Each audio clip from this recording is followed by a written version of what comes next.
qu'il y a un centre de vaccination à Saint-Renan, parce que là, on veut vacciner une population de plus de 75 ans, donc on voulait être au plus proche de nos patients. Donc ils pourront prendre rendez-vous, on l'espère, le plus tôt possible, mais il faut juste nous laisser le temps de mettre en place les plateformes numériques, etc. Mais ils pourront prendre rendez-vous en ligne en fait sur la plateforme ClickDoc, et un numéro vert qui sera diffusé largement, que je ne connais pas par cœur. Et ce numéro vert, en fait, cet accueil téléphonique sera fait par la sécurité civile. Et c'est un numéro commun à 3 départements, a priori, Côte d'Armor, Finistère, Morbihan. Donc tout cela est piloté par l'Agence régionale de santé. Les patients pourront téléphoner à cette plateforme de 9h à 17h, du lundi au vendredi. Une fois que les patients auront pris rendez-vous, ils pourront se présenter au centre de vaccination. Donc, toutes les vaccinations se feront sur rendez-vous, c'est très important. Quand ils se présenteront au centre de vaccination, on leur fera remplir un questionnaire pour vérifier l'absence de contre-indication à cette vaccination. Ils pourront aussi, avant cette vaccination, s'ils ont des questions, aller voir leur médecin traitant pour réaliser ce qu'on appelle une consultation prévaccinale. Lors de cette consultation prévaccinale, ils peuvent poser les questions à leur médecin. Leur médecin va prendre le temps de leur expliquer comment fonctionne ce nouveau vaccin, puisque c'est un nouveau procédé de vaccination, et recueillir leur consentement. C'est obligatoire, je n'ai pas compris, excusez-moi, c'est obligatoire ou... C'est obligatoire d'avoir cette information et de donner son consentement. Donc, cette consultation prévaccinale peut se faire soit auprès de son médecin traitant, soit on a prévu de pouvoir le faire également ici au centre, puisqu'il y aura toujours un médecin sur place. Maintenant, c'est sûr que plus les gens auront en amont anticipé cette consultation prévaccinale, plus nous aurons de temps ici pour pouvoir réaliser les vaccins. Donc voilà, donc j'invite vraiment les gens à se rapprocher de leur médecin traitant s'ils ont des questions. Maintenant, moi, dans mon cabinet médical au quotidien, mes patients, pour beaucoup, arrivent en me disant qu'ils ont eu suffisamment d'informations, ils se sont bien documentés, certains même plus que... Des fois, ils ont même lu plus d'articles que moi encore. Et donc, se sentent réellement prêts, ils estiment avoir eu assez d'informations. C'est vrai que pour ces patients-là qui sont déjà certains de vouloir se faire vacciner, on peut faire la consultation prévaccinale au centre. Ça permet un gain de temps et ça permet de ne pas engorger non plus les cabinets médicaux. Voilà. Donc ensuite, une fois que cette consultation prévaccinale est faite, donc le patient pourra aller dans les différents box qui sont derrière vous et pourra recevoir la dose de vaccin. Donc il faut savoir qu'il y aura une traçabilité très rigoureuse de la dose injectée, du lot de flacons qu'ils ont reçu. Tout cela, nous, on le trace directement sur la plateforme Vaccin Covid de l'assurance maladie. Donc c'est très, très rigoureux. Une fois que le patient se sera fait vacciner, on leur proposera d'attendre un quart d'heure en fait, ici pour surveiller le fait qu'il n'y ait pas d'apparition de l'effet secondaire, qui est principalement le risque allergique. Et donc une fois qu'on aura vérifié que tout va bien, on les laissera repartir chez eux avec une date de consultation directement pour l'injection de la deuxième dose. Puisqu'on veut absolument que tout patient qui ait fait la première dose puisse avoir accès à un rendez-vous pour effectuer la deuxième dose. Parce que c'est cette deuxième dose qui permet d'avoir une immunité à 95% contre la Covid-19. Donc voilà. On attend juste d'avoir cette deuxième dose, d'avoir les directives de la Haute Autorité de Santé, savoir si c'est 21 jours ou 28 jours. Voilà, les experts sont encore en discussion.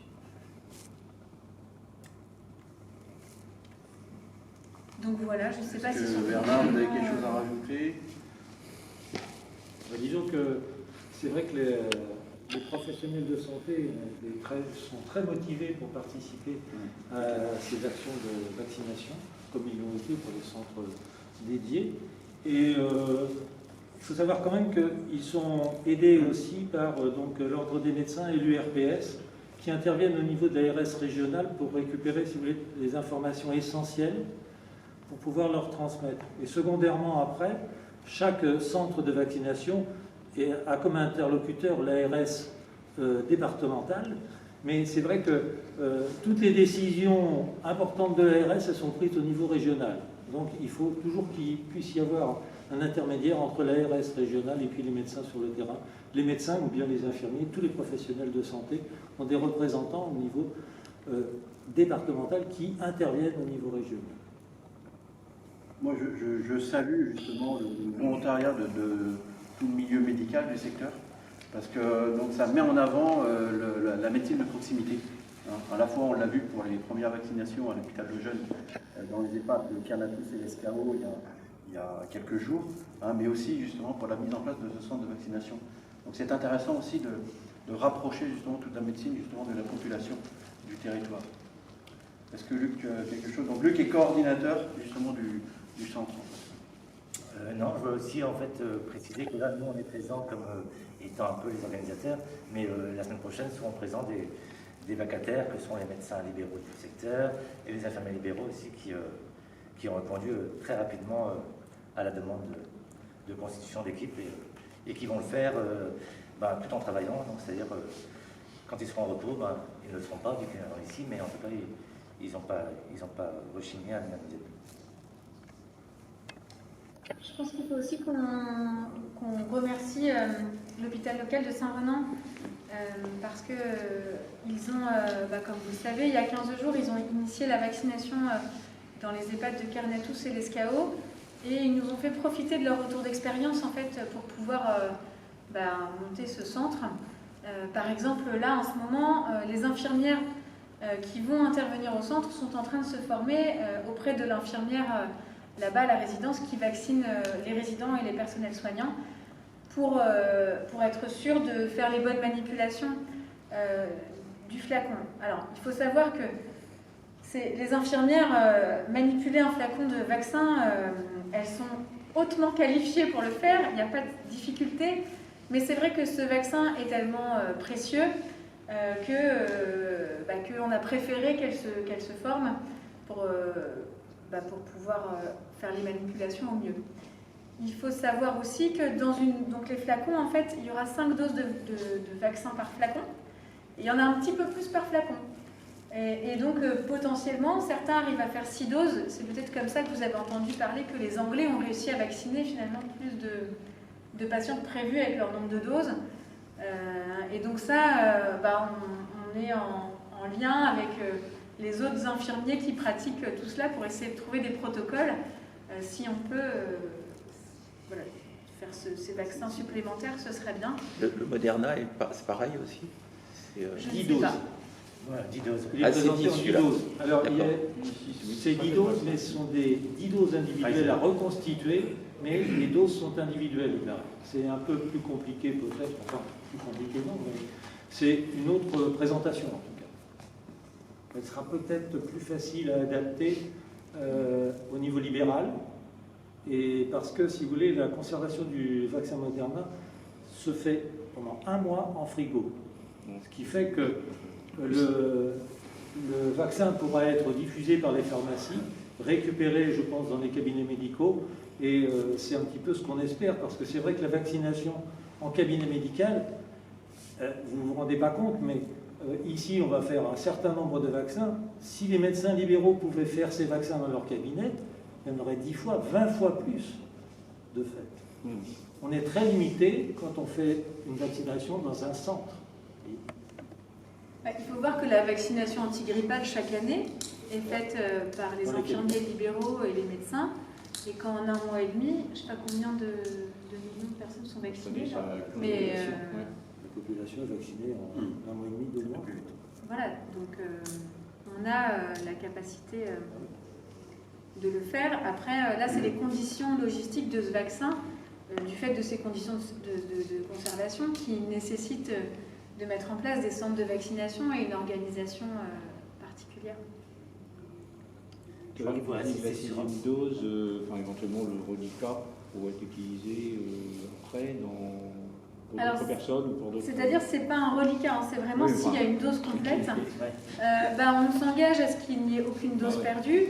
Donc si le soir, parce qu'une fois qu'un flacon est débuté, bah, il faut le terminer. Dans les 6 heures. Si le soir, dans les 6 heures, donc si le soir il nous reste des doses, on pourra envisager de proposer à d'autres de nos patients d'être vaccinés ou Les personnels de santé. les personnels de santé, peut-être les aides. Je pense qu'il faudra qu'on s'adresse aussi Mais du à coup, la ça va se DMR. compliquer pour la seconde dose, là.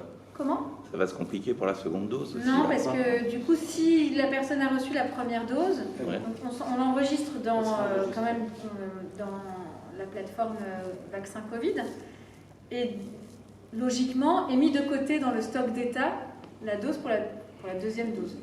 Et on va lui, de toute façon, on va lui donner un rendez-vous pour occuper l'agenda. Je disais ça, c'est si le reliquat est donné à quelqu'un qui a moins de 75 ans, ou je sais pas quoi. Ah ouais, Après, il faut qu'il idéalement, justifie Ouais. Idéalement, fait on qu'il va a eu, prioriser selon les priorisations du gouvernement. Ouais. Mais si le soir même, on n'a pas une personne qui correspond aux critères du ministère d'accord. sous la main, on ne va pas jeter cette dose.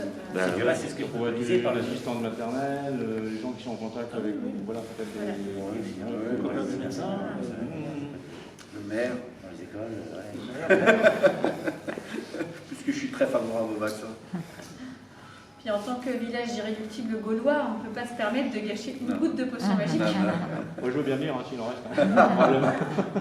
Non, mais c'est vrai, le taux d'adhésion par rapport à ce qu'on avait entendu il y a quelques semaines, là, il y a quelques réticences sur le vaccin, c'est pas avéré. Hein. Il y a beaucoup de demandes, il y a même des appels en mairie, justement, puisqu'il y a quelques informations qu'on a déjà filtrées un peu, hein, pour pouvoir se renseigner et des gens qui ont hâte. Donc voilà. Par contre, ce qu'il faut quand même donner comme message, c'est que voilà, il faut une période de rodage quand même aujourd'hui. Hein. C'est que sur rendez-vous, que sur donc pas de file d'attente devant l'espace culturel. Je ne sais pas si ça doit arriver ou pas, mais en tout cas, pas de prise de rendez-vous sur place. C'est que donc avec les moyens de distance. En fait. Je viens d'avoir le centre n'est pas ouvert, je viens d'avoir une personne dans le Dacoche qui est venue Oui, demander, il y en aura, Ouais, j'imagine. voilà. Et lundi, il y aura des vaccinations déjà, vous avez... Parce que vous Alors, n'aurez pas de rendez-vous. On espère. Alors, en fait, il y a 3 modes de prise de rendez-vous. Donc, je vous ai donné le numéro vert, donc vous pourrez retrouver le numéro largement diffusé. La plateforme Keldoc, donc K-E-L-D-O-C. Et en fait, on a demandé, l'option entre guillemets, Keldoc est en train de paramétrer, mais ça nous prend peut-être un petit peu de temps. Pour que chaque cabinet médical, quand le médecin fait la consultation prévaccinale, puisse donner un rendez-vous à son patient. Ce qu'il faut bien comprendre, c'est que quand même les doses de vaccin arrivent au fur et à mesure.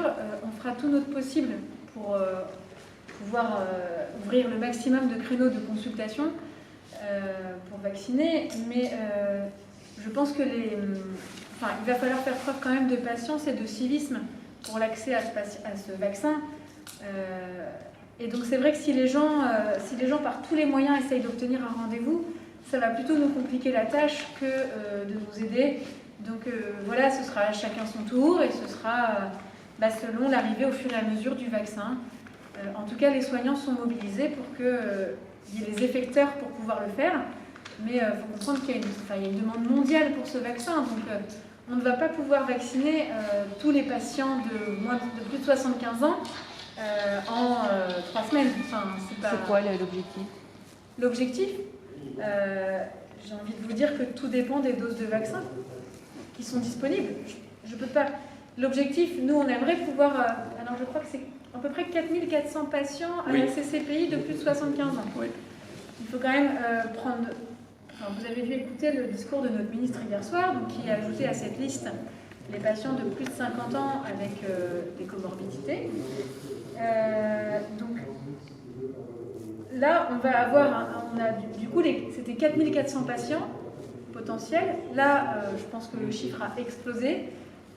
Nous, avec une ligne de vaccination, on a une capacité de 250 vaccins semaine.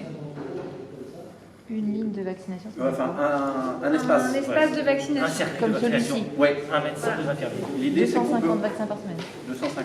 Voilà, pour le moment. L'idée, c'est qu'on peut en faire un deuxième secteur, par exemple. Ou avoir un troisième. Si vous avez des vaccins... Ah oui, oui. Voilà, Si on on a peut des dupliquer vaccins... les lignes de vaccination. Si on a des vaccins, en fait, les médecins, les infirmiers sont mobilisés, sont volontaires. L'infrastructure existe déjà, on peut multiplier par 2, par 3. Donc ça, c'est possible. Et il y a combien de professionnels? Vous avez pas dit? Il y a 75 professionnels inscrits sur le planning. Donc médecins ou Médecins infirmiers? et infirmiers du territoire. Ce qui est énorme, quand même, hein. En mobilisant une semaine seulement, En 48 heures. 48 heures. Sur combien de professionnels, vous savez, sur le secteur? Non, là, alors on est 85 médecins à peu près. Et en infirmière, je ne sais pas combien elles sont. Ce que je voulais rajouter important aussi, parce qu'on a un public âgé, et pour les personnes de plus de 75 ans qui n'auraient pas de moyens de locomotion, donc nous sur Saint-Ronan, on va mettre un service de transport en lien avec le club des aînés, qui a déjà donc une liste de chauffeurs bénévoles, hein, et qui pourront, une fois que les personnes âgées auront pris rendez-vous, donc recueillir les besoins éventuels de transport pour faire venir les personnes à l'espace culturel, hein, en fonction. Hein. Et donc les choses vont s'organiser aussi dans les autres communes, en lien avec la communauté de communes aussi du Piguerre. Il y a des négociations en cours, notamment avec la CEPAM, pour les patients qui sont pris en charge en affection de longue durée, par exemple, pour pouvoir bénéficier de bons de transport. Mais cela n'est pas du tout acté. Et il faut aussi que les patients se rendent compte que si on mobilise tous les transports sanitaires, en fait, pour venir à la vaccination, ça risque de désorganiser les soins par ailleurs. Et donc, il va falloir faire appel à la solidarité de chacun, des familles, des voisins, des bénévoles, pour aller chercher nos aînés et venir pouvoir les amener au centre de vaccination. Ça peut être aussi un moment de convivialité, alors tout en respectant les règles sanitaires, hein, de distanciation sociale. Mais c'est vrai qu'il faut vraiment que chacun se mobilise et se préoccupe de son voisin âgé qui ne peut pas aller forcément jusqu'à Saint-Ronan au centre, ou jusqu'à Brest, hein, parce qu'il y a des centres à Brest aussi qui s'ouvrent, organisés par le CHU.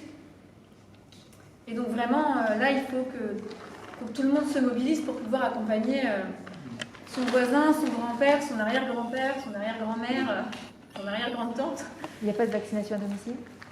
Pour l'instant, alors, l'idée qu'on a quand même, c'est que les doses restantes le soir, si le médecin qui est là, parce qu'il faut savoir que le vaccin ne peut se faire que sous la présence d'un médecin. Donc si le soir il reste des doses, selon le médecin qui est là, on s'est dit qu'on pouvait aller prendre les doses restantes et aller à domicile de nos quelques patients, parce qu'on identifie chacun. Moi je sais que parmi les patients, j'en ai un peu moins d'une dizaine qui vraiment ce sera compliqué de se déplacer, donc pour leur apporter cette dose. Mais pour l'instant il n'est pas prévu d'équipe mobile. C'est quand même quelque chose qu'on a en projet. Après, en ce moment, toute l'actualité est mouvante. Si le vaccin Moderna est accessible dans nos cabinets, il y a aussi le vaccin AstraZeneca qui va arriver et qui se conserve en frigo.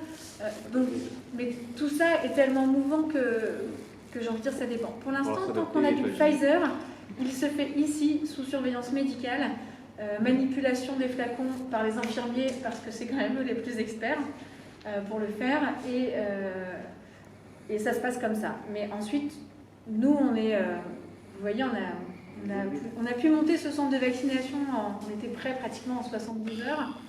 On est adaptable en fonction des recommandations qu'ils le sont. Par exemple, vous disiez la dose supplémentaire, je vais la faire à un patient. Tout le monde a accès à cette, enfin tous les professionnels ont accès à cette base pour effectivement les répertorier. C'est la même base pour tout le monde? Non, ça se fera au dernier moment, moi je pense. On ne peut pas le planifier en fait. En fin de journée, vers 16h30. Non, mais c'est aujourd'hui, il y aura en deux fait, doses. une fois que je suis inscrit, pardon, moi je suis inscrit, on sait, vous pouvez savoir. Si vous êtes inscrit, c'est que vous pouvez venir. Oui, non, mais pardon, je suis peut-être mal exprimé. Pour dire que quelqu'un, c'est un logiciel qui est géré par la CPM ou par le Alors, CC? il faut savoir que la dose à domicile, elle est totalement... ce sera sous le bon vouloir du médecin. Enfin, on n'a pas de... Et c'est aléatoire, on n'aura peut-être pas de dose restante le soir. Donc, on ne peut pas mettre en place un système pour le rendre accessible à tous les patients à domicile pour le moment. Dès qu'on pourra le faire, on aimerait pouvoir le mettre en place. Quelque part que vous avez vacciné telle personne. Non, en fait, il y aura les médecins. Ah, comme voilà, les autres. c'était ma question en fait. C'est une base Elle sera commune. enregistrée comme les autres. D'accord, ok. Simplement, on Ah ne oui. peut pas prévoir Donc, à l'avance c'est que telle personne sera D'accord. vaccinée. Bien sûr, Oui, oui, si- oui, non, non. Ma question, c'est pas ça. C'était enregistré dans une base commune où on sait, voilà. Ah oui, lui, il est vacciné et on doit lui faire une deuxième On aura dose, prévu bien sûr. la dose pour Oui, les oui, voilà, ok. Non, non, Bien sûr. je m'étais mal exprimé, excusez-moi. Non, non, non. Mais ce que je veux dire, c'est qu'on peut pas, on va pas faire de liste d'attente pour le Non, non, non, vaccin, non, mais c'est c'est pas pas ça. Non, possible. parce que autrement on va avoir. On peut par contre imaginer un multiple de 5 dans les créneaux horaires de bonne journée. Comme ça, Oui, oui, vraiment, on part sur. C'est ce qui sera fait. En fait, il n'y aura pas de Et, dose. il y aura. Et puis même si C'est on a. pas sûr qu'il y ait des doses en rab, hein, Non, il n'y vraiment. aura pas. Il y aura pas. Et le mieux, c'est que vraiment, c'est que comme je disais, c'est que les voisins, les enfants, les petits-enfants se mobilisent pour accompagner leurs aînés au centre de vaccination. Hein. Bien.